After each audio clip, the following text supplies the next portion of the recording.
On today's show, Kyrie Irving has a choice word about the state of the Dallas Mavericks playoff chances. What did he mean? And do the Mavericks have any cards left to play? We'll talk about that and more in today's Locked On Mavs. I'm Luka Doncic, and this is Locked On Mavericks. Mavericks, NBA champions. He hits!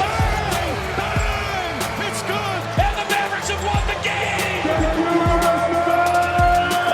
If you don't believe, you shouldn't be here. Loyalty never fades away. And welcome. You are locked on to the Dallas Mavericks. My name is Nick Angstadt, media member and NBA channel manager for the Locked On Podcast Network, your team every day. Thanks for being part of the show and making Locked On Mavs your first listen every day. Subscribe or follow for free wherever you get your podcasts or on YouTube, where the best way you can help us grow the show is to listen every day on any podcast platform, any YouTube platform, and comment anything below. Let us know in the comment section. Do you think the Mavericks have any cards left to play? Should somebody be getting more playing time that isn't? Should they change something in the starting lineup? Is there a card left to play the Mavericks don't have? This episode is brought to you by FanDuel Sportsbook, official sportsbook partner of Locked On. Make every moment more. Visit FanDuel.com/LockedOn today to get started. And join me, as always, my co-host, writer, and contributor at Mavs.com. The Ferrari friend, the One More Thing King. What you got for me, Isaac Harris? Just over here trying to open up a bag of Goo Goo Clusters, because you said we're going to talk about some clusters today, and that's just what I'm trying to eat as a snack. That's what we're going to talk about today. Goo Goo Clusters, Draymond Green, Bill Simmons. What a combo. We will talk about Bill Simmons' quote about Draymond Green joining the Mavericks, and maybe LeBron James too. I didn't hear the rest of that quote. I just heard the first part, just Draymond. I know. Well, I'll tell you what the rest of it was here in a second. So we'll talk about that. We'll talk about the Mavericks have any cards left to play, because I want to start here, and I want to start with Kyrie Irving's quote that seems to be making the rounds, which, hey, surprise, surprise. The Kyrie quote is making the rounds. It's great. It's great, dude. Dude, it's great. It's great. It's great, broski. Bro, name it. It's great. It's great. It's great, bro. It's great. It's great. It's great. This life's great, bro. I have no complaints. I don't. In the other quote, the post-game quote example of that, great, it's great, it's great, it's great. Quote from Kyrie Irving after the loss to the Sixers. Quote, "We are in a season where other teams are positioned. We are in the season and where other teams are positioned already. It kind of looks like, a bit of a cluster F right now, to be honest. What's the F stand for? Frick. We're 37-40 and trying to fight to get into the play-in, and it's not the expectations I think any of us had. Isaac Harris and Roman Harris, your son, who is sitting on your lap right now. You guys just heard. Hi, Roman. This is a great time for him to learn about this cluster word. What does Kyrie mean by this, and what does he not mean? Let's start with that. Well, it immediately went to everybody, arguing on Twitter of like, this is not, because the quote came out by two different people. Callie, tweeted out and said, hey, he was asked about the playoff race. He said that, as a quote. And then, Chris Mannix tweets it out. No, not Chris Mannix. Tim Bontemps. Tim Bontemps, which, I wouldn't say is the biggest Kyrie Irving, fan out there. Tweets it out and was like, when asked about like the situation in Dallas right now, it's like, okay, well, these are two kind of different things here. So, once he actually typed out the entire massive quote and like tweeted it out after, because he got hammered by Mavs fans. Yes. For the context of it. So he tweeted out the huge long quote, that Kyrie said that, said it in context. And, he did talk about kind of the current situation a little bit, but I feel like he was kind of just talking about just where that spot in the West is and all the teams. Yes, I know. Yeah, they see you. My wife is gone right now, so I don't really have. Oh, I didn't know you were by yourself. So he just came out of his room. But anyway, I feel like he's talking about the Western Conference play-in spot and all of that, instead of the current Mavs situation. This is what I thought he was talking about, especially when Callie positioned it as the playoff situation. And even in the beginning of this quote, he says, where we are in the season and where other teams are positioned already, it kind of looks like, a bit of a cluster F, right? That's what he's talking about, is that the state of the West and where the Mavericks are right now is the situation itself is that. Now, a lot of people, and this is why I want to say, what does he not mean? I don't think he means what the Mavericks are right now. Like, I don't think he's looking at this and saying, oh, my time in Dallas, the Mavericks, this organization, my relationship with Luka, right? Like, take all the different leaps that you want. That's not what he meant. That's not what he meant about this. And so I'm not taking it that extra step. I think he's talking about this. Now, it is a cluster F, the state of the Mavericks right now and where they are, because they are in the spot where they are in the playoffs. But I don't think he's talking about the organization in general or his, like, is he going to re-sign or any of that. Like, I wouldn't read into that too much. I'm not trying to read into any Kyrie quotes, because if you start reading into Kyrie quotes too much, start trying to read between the lines, you're just going to get confused, right? So I'm not going to do that. I'm going to take I'm going to take it as face value and say that he's talking about the playoff picture that the Mavericks are in and the position the Mavericks have put themselves in. I think you get in a dangerous spot when you try to understand, some of the things that Kyrie says, like, it's kind of like the Kawhi Leonard thing of like trying to, I know what Kawhi's thinking, I know what Kawhi wants. Yeah. Yeah. I know what Kawhi wants. It's like, no, there's just some players you just don't like. And I think Kyrie's in that camp of like, if it's okay, like if you just don't know, like I'm not confident saying, yeah, it's exactly what he meant by that or exactly what this. I mean, we can just speculate on it and all that. He has spoken very, very highly of his situation in Dallas, or at least the relationship so far since he's been here and all of that. So I feel like it's a little different than how he feels about the Mavs organization or Dallas. And of course he would feel disappointed by where they are right now and how the team is feeling and feel frustrated about it.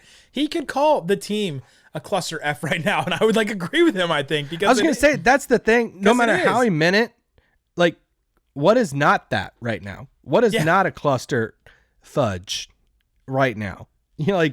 Because if they miss the play-in and all of this stuff, like, that is a disaster. Like, there's no way around it. You start looking at everything considered right now. Yeah, there's a lot up in the air. Like, there's a lot messed up that's not going to as planned as what we've talked about or what we thought would happen. So, dang, your kid is hollering now too. We got dogs, we got toddlers, we got all kinds of stuff happening on this episode.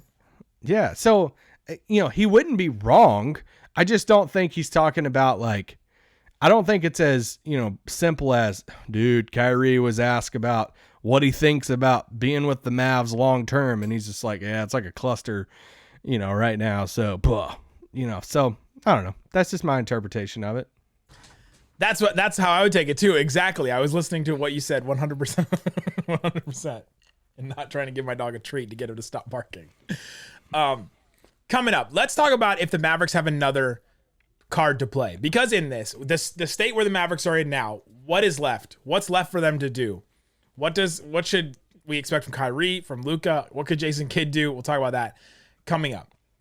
But before we do, let me tell you about FanDuel. FanDuel Sportsbook is the number one sportsbook in America and also the official sportsbook partner of Locked On. Go check out, see what they have available at fanduel.com/lockedon. And opening day, the Rangers got their first win. Let's go get that dub. So you can check out all kinds of baseball stuff. Still have NHL, still have college basketball to be played, both on the men's and the women's side. So you can check that out for sure. Go see what's available for you. And let's see if the Rangers have their next game on there. Go check it out at fanduel.com/lockedon.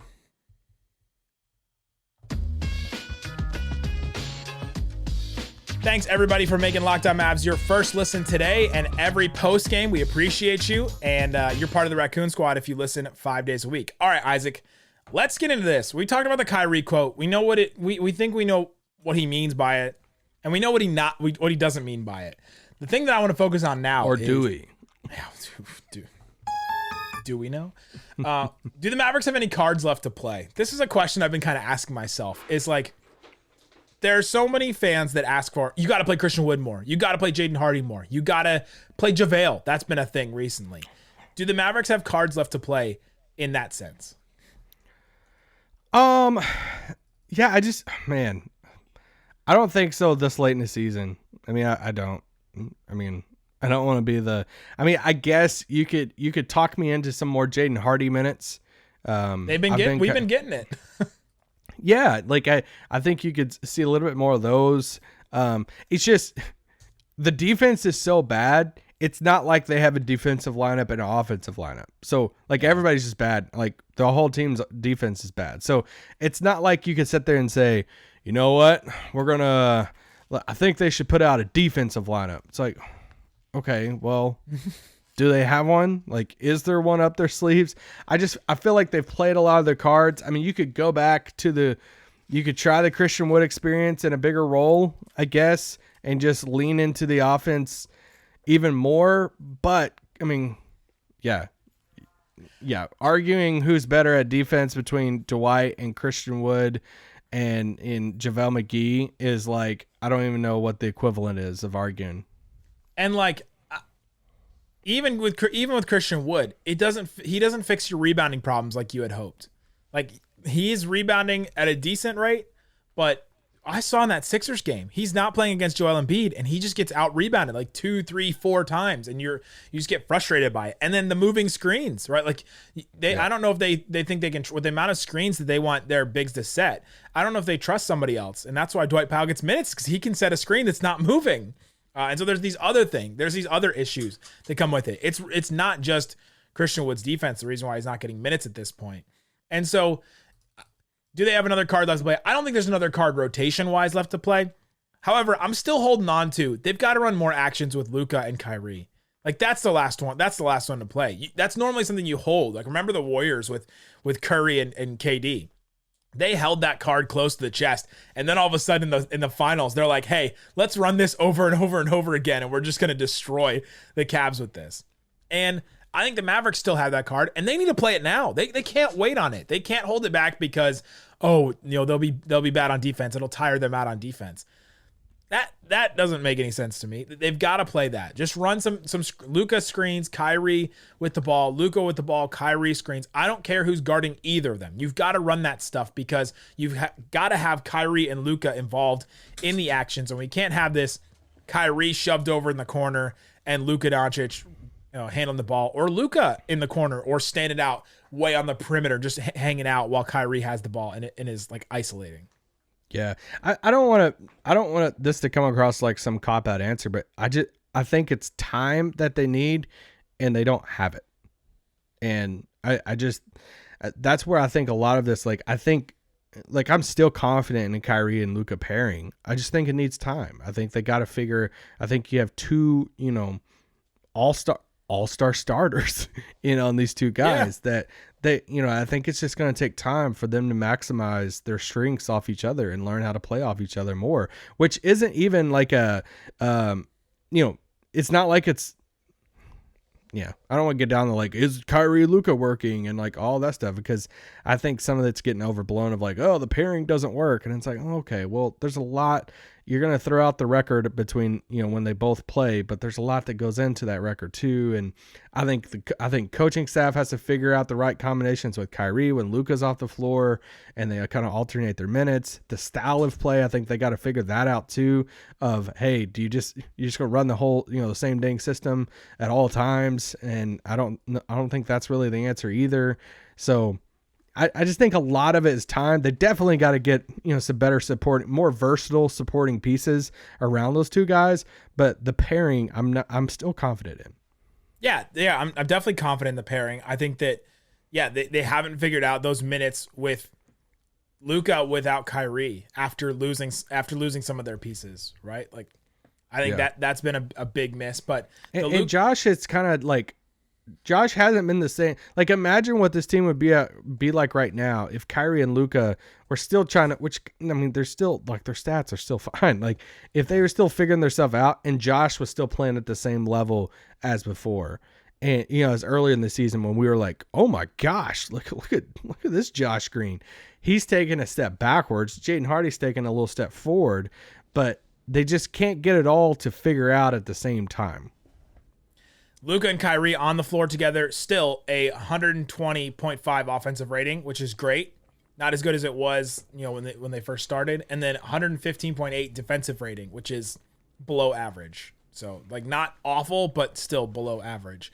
So they're still outscoring opponents when, like, that advanced stat is basically just they're still outscoring opponents when those two are on the court. It's when Luka's on and Kyrie's off, or Kyrie's on and Luka's off. They still haven't figured that out. They still haven't and then the clutch, which is what we talked about after the Sixers game. They still haven't figured that stuff out. And like you said, that takes time. That takes chemistry. We got a quote from Nico Harrison. Callie Kaplan, Dallas Morning News, did a one-on-one with him. Go read the whole article. There's a bunch of other really good questions from Callie. Good job, Callie. To Nico Harrison. But one of them was about Luka and Kyrie and the pairing so far. And this was just the greatest quote that we could have gotten from it about the pairing. The potential is limitless. I think you have a Ferrari and a monster truck. You know what I'm saying? Both amazing and awesome machines, but different styles, which makes us super dynamic. They can play off each other. They can play with each other. The combinations are limitless, really. And there's not many players in this league that are as good as those two. Back to the car analogy. You're searching your soundboard, ain't you? Oh, I can't find it. God, you're So slacking I want right to, now. be able to touch the car. That, you know what that confirms to me? That they've been sitting behind closed doors in their front office meetings, and they've been referring to Luka as a car way too often. So I want to, be able to touch the car. Remember, that quote that Jason Kidd just said is in reference to Luka back in his introductory press conference when Nico and Jason Kidd were both hired. Yeah, 2 years ago. When Kyrie was Kyrie still in the Nets then? I don't know. He's one of those teams. What did you think about this quote and the talk about the potential is limitless? I mean, this is what you say whenever you make a deal like that. So, like, there's no. I mean, I truly do think he believes it. I believe it too. But also know that, like, he just made the biggest trade of his tenure in Dallas. That, arguably his tenure in Dallas will be defined by this trade. So, I'm still, if I'm him, I'm going to do every interview and I'm asked about it. I'm going to say, hey, this pairing has a chance to be incredible, and just talk about the potential of it. Now, I did like some of the stuff he told Callie about how honest he was of like that, the 2 games against Charlotte. He, talked about how hey, they haven't hit the potential that they thought they would hit by now. And some of that, I like that honesty. I appreciated that in those answers to Callie, but yeah, I mean, he's gonna speak really highly of his trade he just made. Like, that's for sure. Yeah, I just thought I think you have a Ferrari and a monster truck. By the way, who's the Ferrari and who's the monster truck? Do we know? The monster truck is Luka. You're sure about that? I'm pretty confident. And Kyrie's the Ferrari. Yeah. One's a little faster than the other. If you're looking at other cards the Mavericks have to play, JaVale's not it. What do you think about JaVale's role, though? We've seen him recently in, like, we've seen him play a little bit more, and I think he plays better with Kyrie without Luka, and I think that they've run that a little bit more. I mean, yes, if you can get JaVale, 10 minutes, I feel like we're going back to the offseason. And sure, in some matchups. Offseason, we were asking for 15. Sorry. We were asking for one more. I don't think nothing has changed as far as like what the closing lineup could be in the sense of like, I think the closed games is going to be Luka and Kyrie. It's going to be Reggie and Maxey. And then that 5th spot is going to be the one that's going to change out based off the matchups. You're going to see Tim. You're going to see if Josh was, the Josh, a few weeks ago playing high level or a month or so ago, he would be in that spot because they need his defense.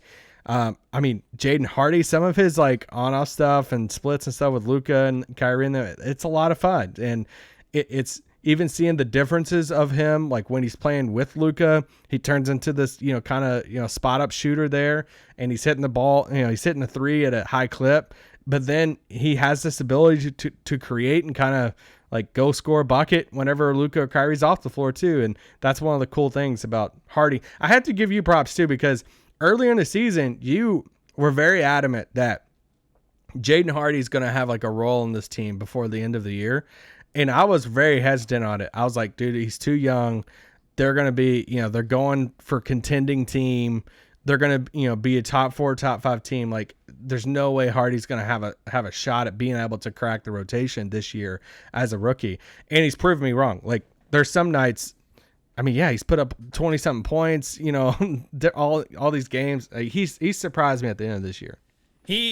he surprised me too, because I thought around that December, January time that if he hadn't started to get some time then to develop him, that he wouldn't have this role. But where the Mavericks are, combined with how good he's been, has given him this role. And so, yeah, like I think he's been given this role. I also think, like, is he the Mavs' best shooter?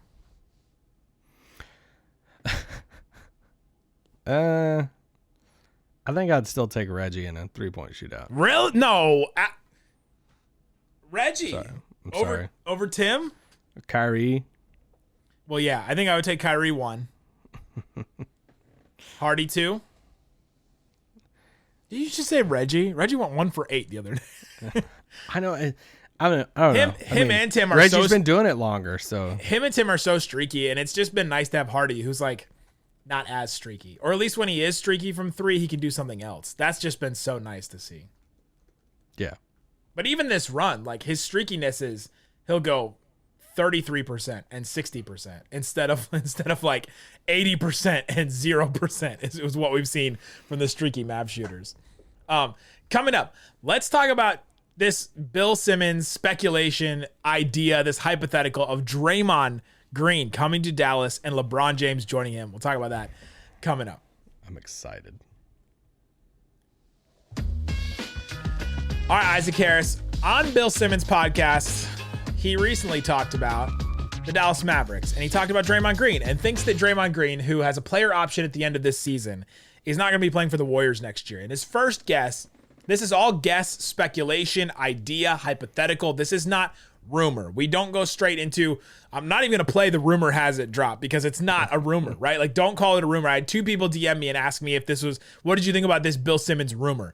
Not a rumor. It's an idea, a speculation, as if you and I looked at each other and said, what's a hypothetical trade the Mavs should do, right? Like, this is what it would be. Okay, I'll push back just a little bit of just saying that it wasn't a segment in which he was like, hey, let's pick Draymond Green teams. Yeah. And I get it's Bill Simmons and all this stuff, but there are random things that Bill is plugged into that Bill will randomly throw out. He was the first one months ago that was like, dude, Aaron Rodgers is going to the Jets.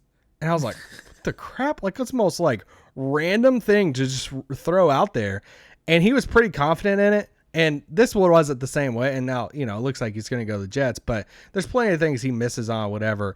But he like weirdly brought this up of like, he's like, there's some Dallas things out there and all this. So I will say that I think there's a tiny little bit more to it than just a, hey, we're all shooting the crap going around in a circle saying, pick Draymond's next team, and him just saying Dallas out of nowhere. Yeah. There's a little bit more to it. Sure. I also wouldn't say that, hey, these teams have both talked about it, and he's talked to Nico Harrison, and he knows this. Like, I wouldn't go that far either. No. But let's talk about the hypothetical itself. Isaac Harris, you've never spoke about Draymond in this podcast ever, but what would you think about Draymond in Dallas? Guys, y'all wouldn't be able to handle me on an emergency pod. He's exactly what this team needs. I feel like I've said this thing. Like, it's like Draymond and Terry Rozier's like been the 2 guys I've talked about in Dallas. But no, I mean, honestly though, I mean, you look at the situation in Golden State. You go back to, back before they gave Jordan Poole the extension, after they gave Poole the extension, it felt like everybody was talking about on national pods of like, hey, like they're going to have to make a decision this offseason. It's either going to be Poole, they're either going to trade Poole or let Draymond go. And I mean, Jordan Poole's one of their best young guys. They just gave him the extension. So it feels like all the writing's on the wall for them to let Draymond go. Draymond punched him in the face, and now here we are. There you go. Draymond has a player option this summer for $27 million. It looks like he's probably going to opt out. I mean, I guess he could opt into that. I don't know. But if he opts in, then obviously he's an expiring contract at that point.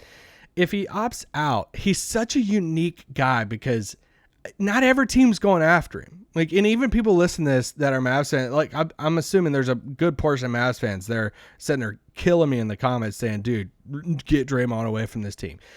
You wouldn't put Draymond on every team in the league.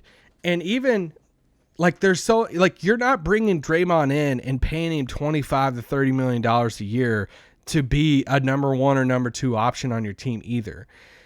It's a situation like Dallas that it's the prime opportunity. It's the prime situation outside of Golden State. Golden State's the perfect fit for him, playing with Steph and all that. But I think it's a situation like Dallas that is win now. We need vet experience. We need somebody who's going to come in. We already have a Kyrie and Luka. We don't need somebody that's going to come in and demand the ball and all the stuff. We need somebody to do all the intangibles and be the – we always talk about like gluing all these people together to be like one person. He would be the like combination of a lot of these things that they need on the basketball floor. I'm just all about it. He brings title experience. They need somebody like that can talk on defense. They need somebody that can talk to Luka and get in Luka's face when he's not hustling. They need somebody like Draymond. He would be great on this team, man. Y'all wouldn't be able to contain me if they re-signed Kyrie and they brought Draymond in.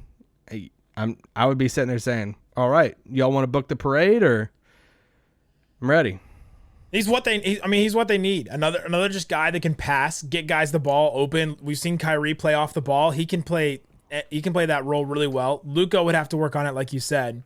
But it's the defense, just being versatile, a leader that would step up. It would be I don't know how they would get this done. I don't know. Like, I don't think they'd have enough cap space with Luka and a re-signed Kyrie. Like, I don't think they can do it that way. It would have to be some kind of sign and trade. And at that point, it'd have to be a sign and trade type thing. At that point, I don't know what you're giving Golden State that they feel good about it, unless they're just trying to get off of him, just trying to get something for him, which we've seen those trades in the past where you go, wait, they got who for what? And you're confused as to how that happens. So that's how it would have to go down. And the Warriors would probably want to take back less salary. So I don't see the Mavericks having to give like too much. Tim Hardaway. Yeah, right. Like, I don't know what they would have to give up if they're Tim Hardaway. Davis is essentially expiring contract, and maybe they're like, they're good with that because they'll get off that salary a little bit earlier. But yeah, he would be so great. He'd fix a lot of their holes like right away. There's so many things that we've talked about them needing a vocal veteran that's actually in the rotation. Yeah, they need a defender. They need championship experience. They need like all of these things. And yeah, man, like. And him and Luka would fight. Him and Luka would. But they respect each other so much, though. But they would respect it. You and I went to San Francisco. Went to Game 1 and Game 2 of the Western Conference Finals. And the one big thing that I walked away from that is how much that team respected the Mavericks and Luka specifically. Yeah. And how they talked about him and how Draymond talked about him. And it did seem a little bit like a younger brother. Like, hey, that's cute. You guys are coming up, and the up and coming team. We're gonna kick your butts, and they did. But the way that they talked about him was so much more deferential than the way the Suns talked about him. The Suns in the series before, we were listening to all those press conferences and just saying, what? The laughing between Chris Paul and Devin Booker. You'd think it'd be the other way around. The team that's won, 4 titles would be the ones overconfident, talking like the Suns. Yeah. But it wasn't. But the Warriors, especially Draymond, I remember sitting in Draymond's presser after, I think it was like a practice or something, and just saying, wow, he really spoke really highly of Luka, and that's really cool. The other part of this Bill Simmons thing was he said that LeBron would be coming shortly after that. And we've seen LeBron Draymond things where we know they want to play together, right? Like we know they want to play together. Kyrie. And so could they do it in Dallas? After that, I have no idea how you make that happen. All those guys happen. And then at that point, would you even want that to happen? I plead the fifth. Nothing would make me like my brain explode than wanting Luka and the Mavs to get another title, but if it meant LeBron getting another title. I honestly can't even think about it. I don't even know what I would do. That means you're a fake Mavs fan. That's not true. You're a fake Mavs fan. You wouldn't want the Mavs to get a title? No, I would. Yeah. I think you'd be rooting against the Mavericks to get a title if LeBron was on the team. No, I'd want them because he's soon as Jordan shows up at that finals game, you'd be like, I don't even want them to win, Mike. Like, hey, I don't even. He still wouldn't be close to Mike anyway. So let us know in the comment section. What do you think about that? What do you think about Draymond, potentially LeBron? Let us know in the comment section. And then, do you think the Mavericks of current have any more cards left to play? We'll talk about that, and we will be back with some post games. The Mavericks play the Heat on Saturday. We'll have a post game there. We'll also have a post game after the Hawks game as well. So we appreciate you guys hanging out with us. 5 days a week, and also every post game. Guys, thanks so much for listening to Locked On Mavs. Peace out. Boom.